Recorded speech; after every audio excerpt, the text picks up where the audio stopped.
Tati was born September 29, 2010. Tati's great-grandmother passed away the day she was born. So Tati actually has an old soul. This is my daughter, Tati. She's gonna be 13, going on 50. No, I'm just playing. And I love her. Like cook food.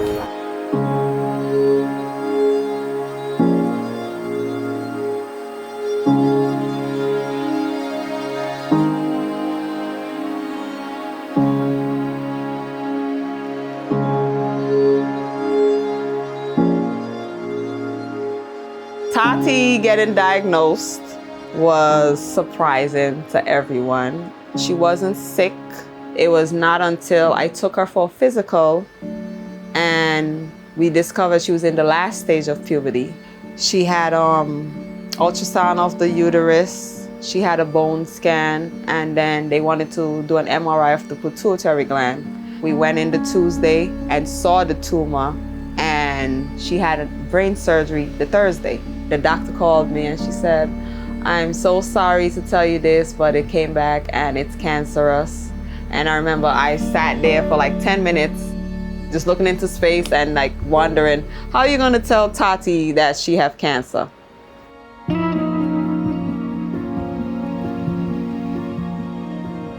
My name is Marilyn Lugo, and I'm the manager for the Pediatric Palliative Care team.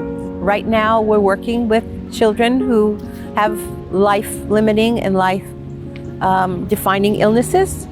And my whole career, I've worked with kids, and that's really what I love to do. My name is Johana Guerra. I am a medical social worker, someone who assists the family, getting them linked to services within their community to make their lives a little bit easier.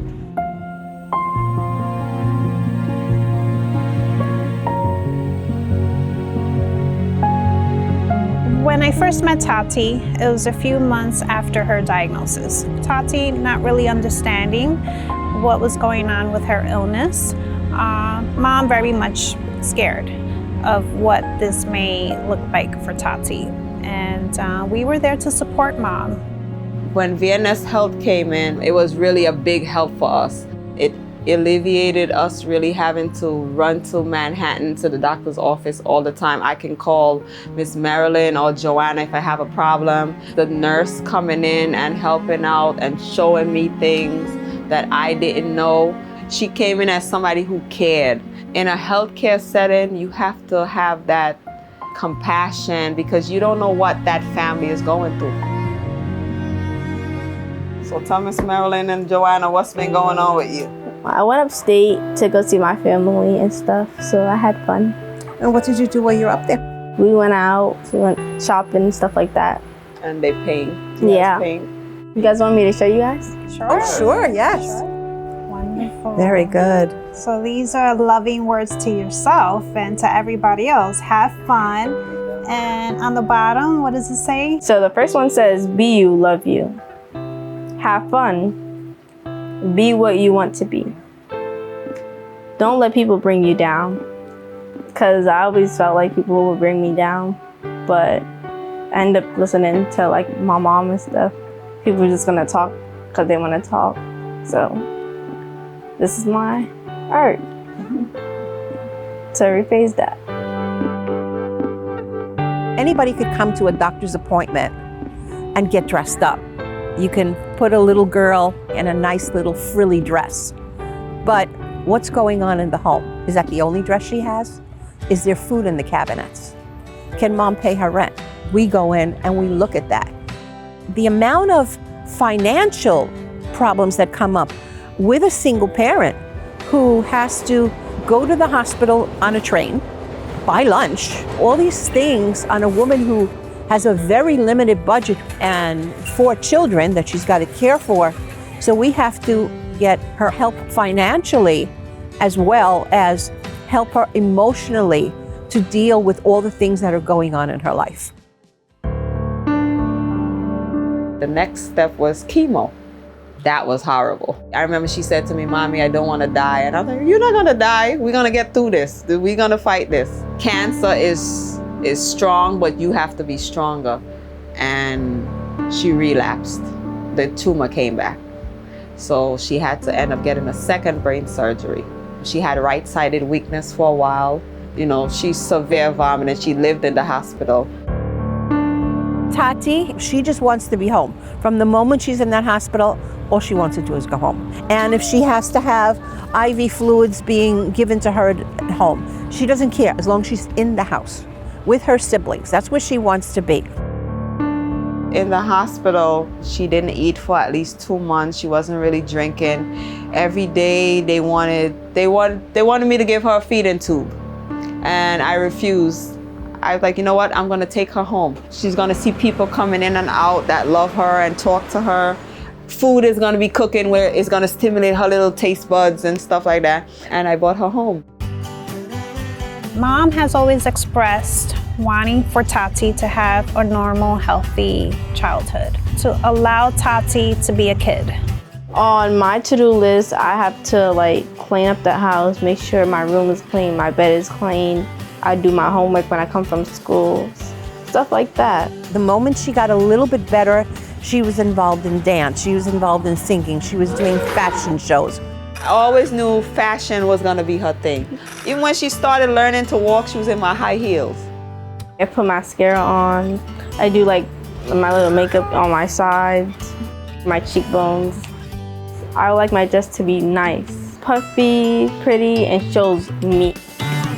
I believe that Shevorn, she's going to keep Tati involved in everything that she can possibly be involved in. Give her every experience that she can get her hands on for as long as she can. My birthday is coming up. Your birthday. Birthday's coming up. And what plans do you have for your birthday? I don't really know what I want to do yet, but I want to celebrate it though. Yes, and we're gonna celebrate it because it's a birthday and she's here to enjoy it. And you're going to be 13? Yes. An official teenager. I think she's been a teenager.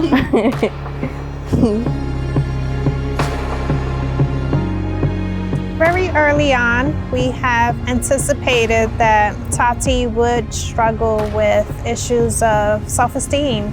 There were times where her hair was falling out post-treatments. And we helped Mom get Tati connected with foundations that provided free wigs and getting her fitted to make her feel like a normal kid and boost her self-esteem.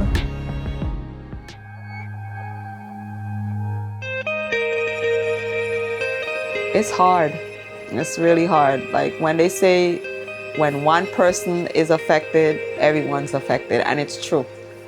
But at the end of the day, you are your child's strength. Shevorn is, she's amazing. Nothing stops her from doing what she has to do for her child. Shevorn is a very powerful mom, and I, as her social worker, have admired that strength. Do you have any heroes? My mom. Yeah, that's my girl. When I think of Tati, I do think of hope. Up to now, she's defied the odds. And we're hoping that Tati will be one of those children who will give us hope to keep going forward. I really appreciate you sending Johana and Miss Marilyn to us. I don't know if Tati's in full remission yet, but I just sit back and I think of everything that we have went through and where we are now, and I'm grateful. Sometimes people will question, how is it that you can do this difficult job? It's a very sad job. It's a very challenging job. When you work with a child that's chronically ill or life-limiting. And my answer to that is that if I could take away just a small stress in that parent's life, I feel like I've done my best. I think Tati and all the children like her have changed my life.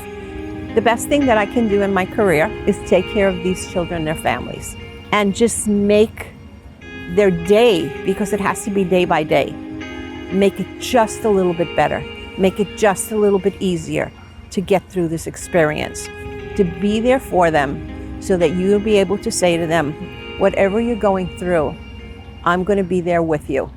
all the way. When I'm writing, I write about how I feel and what I want to. Once upon a time, there was a girl named Tati. She was 8 years old and she had cancer and she went through chemo, radiation and stuff, and it was very hard for her, but she got through it. But I keep on pushing and never gave up. And I got a family that loves me. And lots of friends. Yeah.